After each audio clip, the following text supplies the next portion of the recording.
ఎప్పుడు ప్రజల జీతగాన్నే కేసీఆర్ ఎన్ని ఆఫర్లు ఇచ్చినా తలొంచలే, ఉద్యోగులకు జీతాలు ఇయ్యలేని దుస్థితికి తీసుకొచ్చిండు. కాంగ్రెస్ వచ్చాక 1వ తేదీన జీతాలు, జాబ్ క్యాలెండర్ వేయాలని సీఎంను కోరా. ఎమ్మెల్సీ ఎన్నికల్లో మొదటి ప్రాధాన్యతనివ్వాలి. పట్టభద్రుల ఎమ్మెల్సీ అభ్యర్థి తీన్మాన్ మల్లన్నను అత్యధిక మెజార్టీతో గెలిపించాలని చెప్పేసి ఎమ్మెల్యే బీర్లా ఐలయ్య, తర్వాత అక్కడ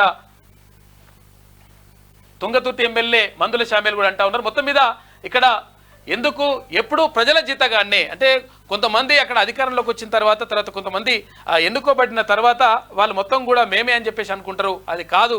ఎందుకంటే ప్రజలు జీతం ఇచ్చి ప్రజల జీతగాండిగా నేను ఉంటా అని చెప్పేసి తీన్మాన్ మల్లన్న క్లియర్గా చెప్తా ఉన్నాడు. అయితే మొదటి ప్రాధాన్యత ఓటేయాలని చెప్పేసి కోరుతా ఉన్నాడు. తీన్మాన్ మల్లన్న క్రమ సంఖ్య ఏదైతే ఉంటుందో క్రమ సంఖ్య సీరియల్ నెంబర్ 2 ఉంటుంది. ఆ 2 పక్కన 1 నెంబర్ వేయాలి. నెంబర్ వేస్తే సరిపోతుంది. టిక్ పెట్టడం కానీ లేకపోతే జై తీన్మాన్ మల్లన్న అటువంటి రాయొద్దు. కేవలం 1 నెంబర్ వేస్తే సరిపోతుంది. అది మొదటి ప్రాధాన్యత ఓటేసినట్టుగా లెక్క అనమాట. నేను ఎప్పుడూ ప్రజల జీతగాడినేనని, ప్రజల కోసమే రాజకీయాల్లోకి వచ్చానని పట్టభద్రుల ఎమ్మెల్సీ అభ్యర్థి తీన్మాన్ మల్లన్న అన్నారు.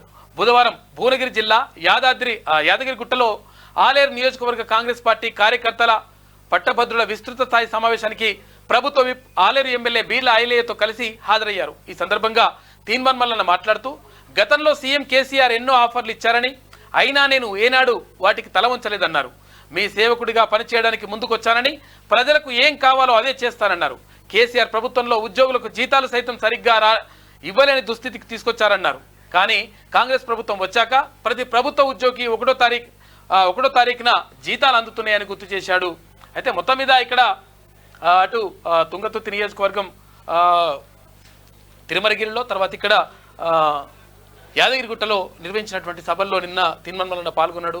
భారీగా ప్రజలు కూడా హాజరైనరు. అటు ప్రభుత్వ విప్పు, తర్వాత ఆలేరు ఎమ్మెల్యే బీర్లా ఐలయ్య, అటు మందుల శామ్యాల్, ఇక్కడ తుంగతుర్తి ఎమ్మెల్యే మందుల శామ్యాల్ కూడా పాల్గొని, తర్వాత చాలామంది కార్యకర్తలు, తర్వాత చాలామంది పట్టభద్రులు కూడా నిన్న వచ్చి మేము మద్దతు ప్రకటిస్తున్నాము. ఎందుకంటే తీన్మాన్ మల్లన్న ప్రజల కోసం కొట్లాడుతూ ఉన్నాడు.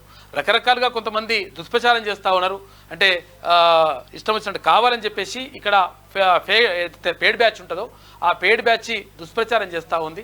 అయినప్పటికీ ఇదంతా కూడా దుష్ప్రచారం ఎట్టి పరిస్థితుల్లో నమ్మేది లేదు. ఎందుకంటే గతంలో తీన్మాన్ మల్లన్న తర్వాత క్యూనూస్ చేసినటువంటి పోరాటాలు మాకు తెలుసు.